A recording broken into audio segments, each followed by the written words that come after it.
Hello बच्चों, कैसे हो आप सब। आप सबों को हमारे यूट्यूब चैनल पर स्वागत है। जैसे कि आपको पता है कि हमने क्लास 9th का चैप्टर 1 शुरू किया था, जिसमें हमने पार्ट 2 वाले वीडियो में क्या किया था, तो ठोस पदार्थों के सामान्य गुण के बारे में चर्चा की थी। तो वहाँ पे 3 चर्चाएं हो चुकी हैं ठोस पदार्थों के सामान्य गुण के बारे में। यहाँ पे जो दिया गया है वो दिया गया है ठोस पदार्थ के, ये जो हमारा यहाँ पे दिया गया है वो चौथा गुण दिया गया है। जो ठोस पदार्थ क्या होते हैं, कठोर होते हैं। ठीक है, ठोस पदार्थ कैसे कठोर होते हैं?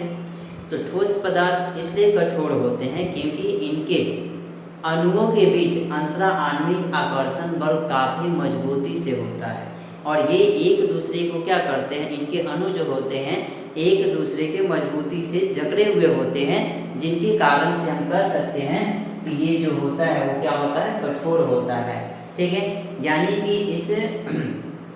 इसको हम दबा भी नहीं सकते, या दबा के इसकी आकृति को हम चेंज नहीं कर सकते हैं, जिसके कारण से हम कहेंगे कि वो क्या है, उस पदार्थ जो होता है वो कठोर होता है। ठीक है, अगला जो गुण है वो है ठोस पदार्थ असंपीड्य होता है।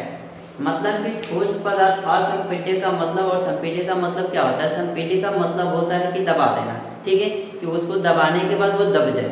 और संपीड्य का मतलब होता है कि उस पदार्थ को दबाए तो वो क्या हो, नहीं दबे। ठीक है, तो ये क्या हुआ कि ठोस पदार्थ जो होता है क्या होता है, असंपीड्य होता है, क्योंकि ये अपने अणु जो होते हैं इनके बहुत ही मजबूती से जकड़े हुए होते हैं, जिनको जैसे मान लीजिए ये कोई पदार्थ है। ठीक है, तो इसको हम, ये ठोस पदार्थ है, तो इसको जब हम दबाएंगे तो ये नहीं दब सकता है।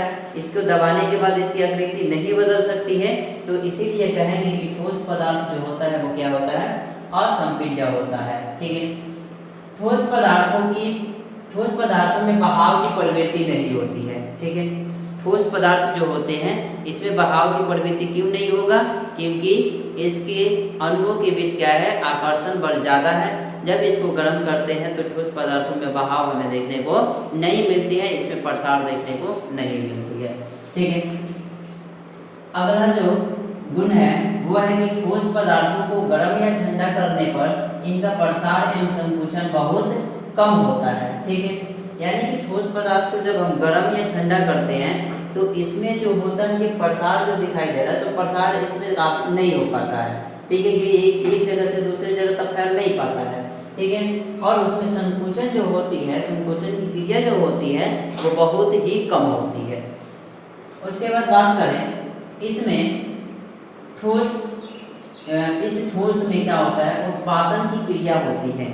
उत्पादन का मतलब क्या होता है कि जब कोई पदार्थ को गर्म करने पर वो ठोस से सीधे वाष्प में परिवर्तित हो जाता है, तो उसे हम कहते हैं ऊर्ध्वपातन कहते हैं। ठीक है, तो ये जो क्रिया होती है, तो इसमें जो होती है, तो इसमें इस ठोस में ऊर्ध्वपातन की क्रिया होती है। कैसे होती है? तो जैसे मान लीजिए कि एक कपूर ले लीजिए, तो कपूर लेंगे तो वो क्या है, एक ठोस प्रकार का पदार्थ है।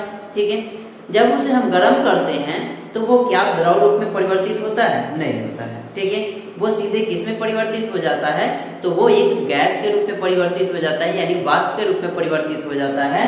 तो इसीलिए कहेंगे कि ठोस पदार्थों में क्या होता है, उत्पादन की क्रिया होती है। यहाँ पे उत्पादन की हमने परिभाषा लिखी है, किसी ठोस पदार्थ का बिना द्रव अवस्था में परिवर्तन हुए सीधे वाष्प में परिवर्तन ऊर्ध्वपातन कहलाता है। जैसे मान लीजिए कपूर, शुष्क बर्फ मान लीजिए। ठीक है, अब अगला जो सामान्य गुण है इसका ठोस पदार्थ का, तो इसमें कोई ठोस पदार्थ किसी दूसरे ठोस पदार्थ में विसरित नहीं होती है। ठीक है, मान लीजिए ये ठोस पदार्थ है और एक और हमने कोई ठोस पदार्थ ले लिया, तो क्या ये ठोस पदार्थ इस ठोस पदार्थ में विसरित हो सकता है, इस पदार्थ में घुस सकता है? नहीं घुस सकता है। ठीक है, क्योंकि ये एक अपने ही प्रकार में क्या है, ये ठोस प्रकार है। ठीक है, यानी कि ये कठोर रूप में पाया जाता है। तो कभी भी ऐसे मतलब दूसरे मार्कर से इस मार्कर में जब लगाया जाए तो ये एक दूसरे में नहीं समा सकते हैं। ठीक है, क्योंकि इनके अणुओं के बीच अंतरा आणविक आकर्षण बल बहुत ही ज्यादा मजबूती से पकड़ा हुआ है, इसीलिए ये कठोर है।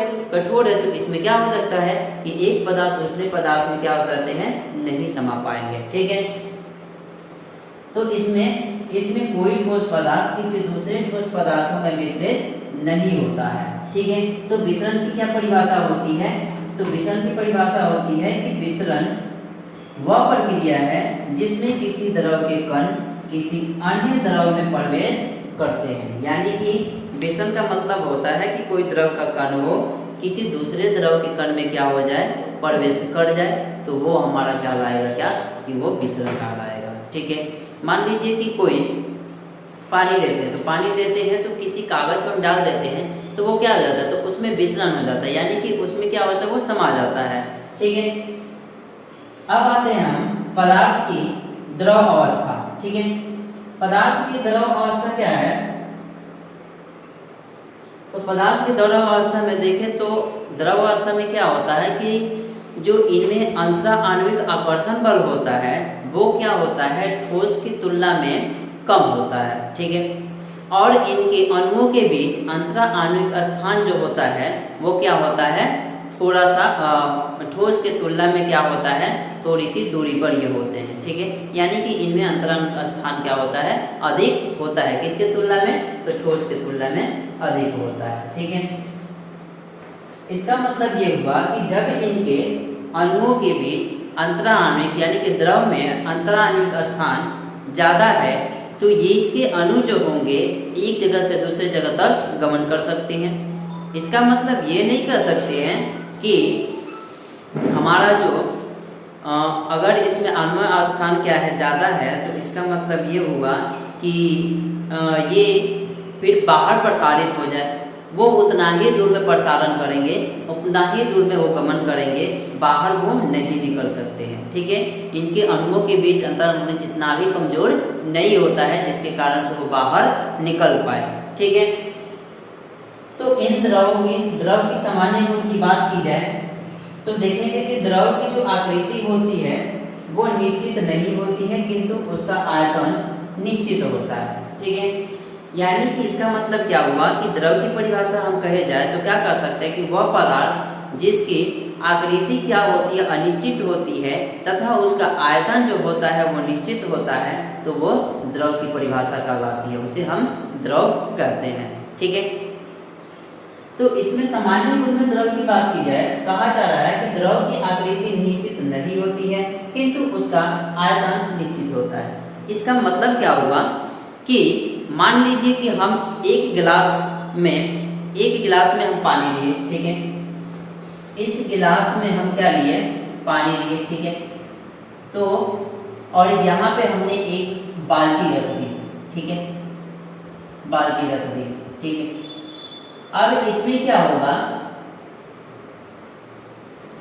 कि इस गिलास का जो पानी हम लेंगे तो इसमें जो दिखाई दे रहा है वो इसमें का पानी जब इसमें डालेंगे तो इसकी आकृति में क्या होगी, चेंजिंग होगी, यानी कि ये इतना दूरी पर फैल जाएगा। ठीक है, और इसकी आयतन देखेंगे, जितना इसका छेका हुआ जगह है, जितना इसका घिरा हुआ जगह है, उतना ही आयतन रख सकता है। इसका मतलब यह हुआ कि हमारा जो द्रव होता है वो कहाँ होता है, उसका आयतन जो होता है वो निश्चित होता है तथा उसका आकृति जो होता है वो क्या होता है, अनिश्चित होता है। ठीक है, सपोज कर लो, मान लो कि अगर एक गिलास पानी रखते हो, ठीक है, एक गिलास पानी रखते हो और उसको बाल्टी में पानी में डाल दो, तो डाल दोगे तो क्या दिखाई देगा कि इस गिलास में था पानी और उस बाल्टी में गया तो उसकी आकृति क्या हो, चेंज हो गई, लेकिन उसका जो नीचे का पेंदी है यानी कि जो उसका आयतन है वो तो चेंज नहीं होगा।